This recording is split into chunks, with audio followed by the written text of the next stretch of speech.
Hey guys, so I'm going to be going over the final and probably the most fun part when it comes to credit card transfer partners. This is probably the most important part of all three that I mentioned, where it's really about maximizing your points, really utilizing transfer partners more than utilizing the portals, aka the Chase travel portals, the American Express travel portals, the Bilt travel portals. Not to say that you can't find good values out of those portals, but if you really know the points and miles game and you really get into this, you can really maximize the points in terms of getting your points to go a little bit further. However, one of the things that I will provide, there is a tiny disclaimer. It does require you to be a little bit more flexible as well. If you can't be flexible, Chase portal is probably going to be the best in terms of that aspect, or the American Express travel portal, because you can get your direct exact dates for those flights. However, if you can't get that, one of the most greatest things in terms of transfer partners is if you can add your flexibility. Maybe instead of flying on a certain day, you fly on a different date instead. You're going to get more bang for your buck. So, one of the first things I definitely wanted to go over is just my own personal experiences. I think if we go over all the transfer partners, it can be kind of a little bit overwhelming. So I'm going to go over some of the transfer partners that I've personally used or I've been eyeing on and kind of what my methodology is. So I made a list of the transfer partners that I personally use. ANA is probably my all-time favorite. ANA is an exclusive transfer partner of American Express, and they made things a little bit more flexible. So for those of you who don't know, before any flights that you booked had to be done round trip, meaning that if you had to fly from Chicago or from JFK, you can only fly from JFK to Haneda or Chicago to Haneda round trip. There was no way to get a one leg, but ANA recently came out with the change where they're like, hey, listen, with your points, you can just go one way instead.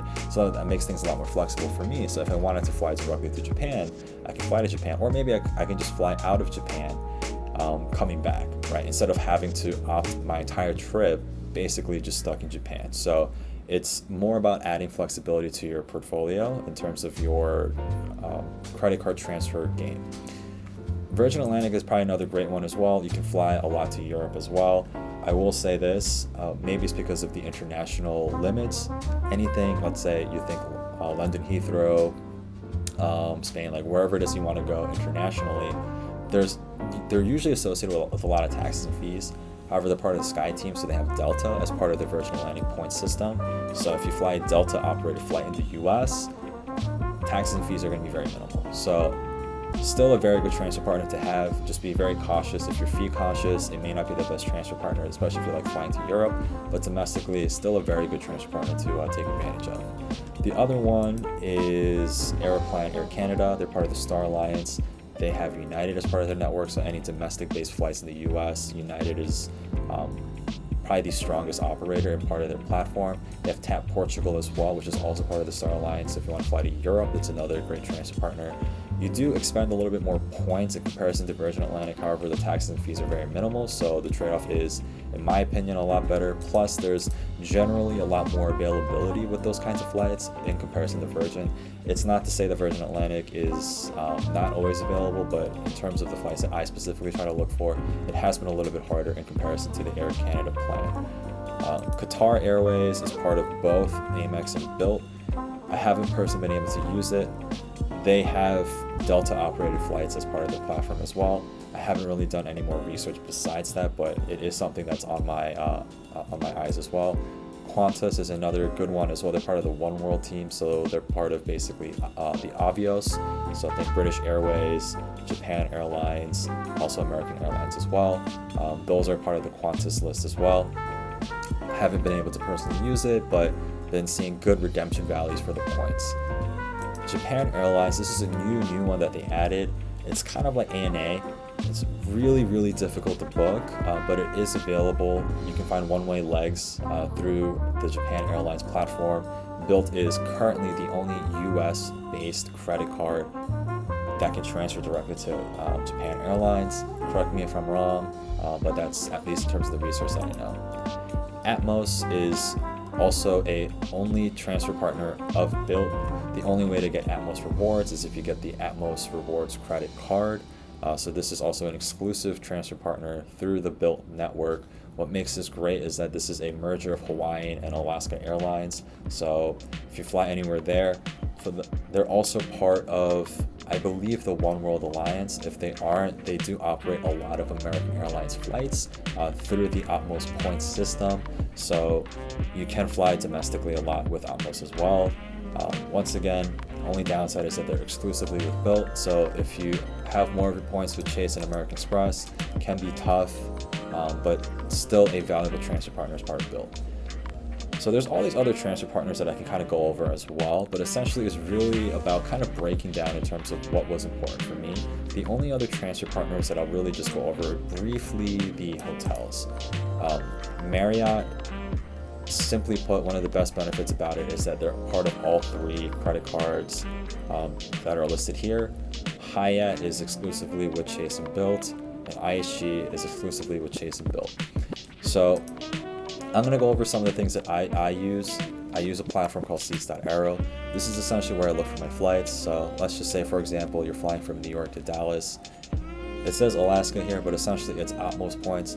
Why is this very important? Because for 75,000 points plus $18 in taxes and fees, basically paying $93, you can fly one way from New York to Dallas.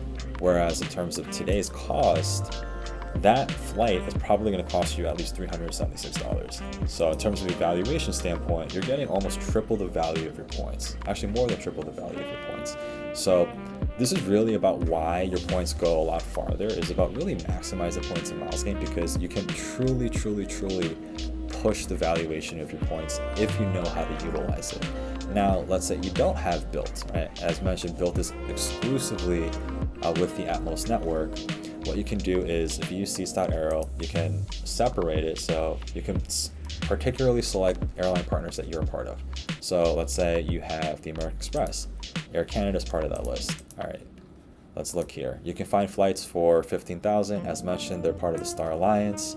Boom. United Airlines. $15,000 plus $47 in Canadian dollars. The exchange rate, I think, is about $33. Total is about $183. That's still less than the $383 flight. So almost 1 for 2 value in terms of your points. So even if you don't have Atmos, you can still maximize your points. This is still going to be cheaper than flying with directly paying in cash. And you can go on and on and on. You can go into JetBlue. Let's say you want to fly JetBlue instead, 19,000, etc., etc. So it's really about maximizing your points. This system really helps you find those flights and really trying to find ways to really maximize your points and seeing things in a number perspective. Now, let's say you want to stay at a hotel. Hyatt is probably one of my favorite hotels that I love staying at. Their point valuation is probably one of the best. At the minimum, you're going to get at least 1.5, maybe 2 points, value, per cent that you use. One of the easiest ways to really look at this, though, is I also want to share this, right? And this is just a personal tip that I've learned. It's not to necessarily say that this is kind of like a golden rule. It could be different person to person. But one of the things that I've personally noticed is that depending on where you're staying at, right, the categories don't really deter you, or should deter you from, like, if you're a hotel cleanliness kind of person, right? I've stayed at category 1s, I've stayed at category 2s. They always have house cleaning. They always clean the beds, new sheets, the floors are clean, they always restock the amenities. I've never personally had an issue when it comes to the experiences, when it comes to the Hyatt hotels. The only thing that I will say is look at categories more in terms of distance, right? So depending on where you're at, categories 1 or 2 are really far from certain areas that you want to be. Now, this isn't to say that it's the truth everywhere, right? But a lot of my friends are typically closer to category 2, ideally 3 and up, right? So I try to stay in those areas because my whole mindset when it comes to traveling, right, is if it's going to take me more than 15 to 30 minutes just to see somebody, or let's say I'm there for business, right, and like that business trip means that I have to be at a certain convention or some sort of event or some sort of, like corporate headquarters, right? And I have to be there, and it's going to take me more than half an hour to, like, let's say 40 minutes to an hour just to get there by driving or, commute or whatever it may be. To me, it's not worth it. I look at categories more in terms of that sense. I think the lower the numbers are, the farther you are from certain events. So just be very wary of that. That's kind of like my little tidbit that I can give. So don't always just look at the numbers. So if you look at a category 3, it's 9,000 points a night, $90. The average is $133. You're getting about maybe 1.5 points value. It doesn't sound that valuable, but the other aspect is time is money, right? So it's about really maximizing your points. Plus it's 9,000 points, which I'm going to compare to another platform called IHG, where their point valuation is going to be a little bit higher as well. So 9,000 points a night is actually not that bad. And also, if you are point conscious, you can actually just opt into just paying for it instead, where, as mentioned, the average is $133 a night, which is also not bad as well. You can go higher on the list, you can go lower on the list. Let's say you want to stay at Thompson, this is a category 6. This is almost like 1.5 points per value as well. Average is $300 a night. Points are worth 21,000. So generally speaking, for most high-end hotels, you're going to get more bang for your buck. You can usually stay at high-end hotels for less points of value. All right, so here I'm going to go over the Dallas stay in IHG in terms of how the points valuations go. So the good thing about it is, for the most part, you can stay at most places for about $100 a night. So in terms of cash payments, they're going to be a lot better in terms of valuation. However, in terms of the transfer of points, the one thing I will say is, let's say for the Crown Plaza, it was $95. Points, it costs 17, basically 18,000. So you're actually getting 0.5 points percent that you're getting in terms of value. So this may be invaluable. Not as valuable in terms of points. So it's important to be kind of wary in terms of like where you want to maximize your points. So as mentioned, the valuation here may say 9,000 points for $133 a night. So you're only getting 1.5. But I'd rather pay 9,000 than pay 18,000 per night. So it's really also about paying attention to things like that. Also, sometimes it may be worth to pay a little bit more. Maybe the Thompson Hotel, it's in the center of Dallas, right? So there may be more events near that area. I know that there was a convention near Highland Park one time, so I think that drive is maybe like 15-20 minutes away. So it's about location. It's about getting more bang for your buck if you're trying to maximize your points. If that doesn't really matter, then obviously you can do your comparison as well. So, going back to IHG, one of the things that I definitely wanted to share is this credit card. Sometimes there are transfer bonuses for this, but generally speaking, it's 1-for-1 in terms of transfers from Chase and from Bilt. So why do people still stay at IHG then, right? So this is where you really have to understand sticking with a brand. Most hotel cards have really great valuations when it comes to using their credit cards. This is just, I'm going to go over it very briefly. There are other,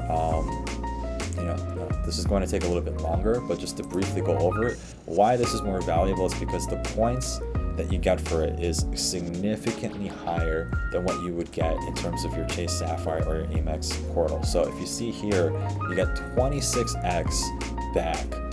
So for every night that you stay at an IHG hotel, you're going to get 26x points back for every IHG hotel stay that you have. This is huge, right? So whereas most travel cards, like the American Express Platinum Card, the Chase Sapphire Reserve only gives 5 to 8x back on their portals. And then also when it comes to anything travel related, let's say you book a flight with this credit card, you book a hotel, a different hotel, not IHG.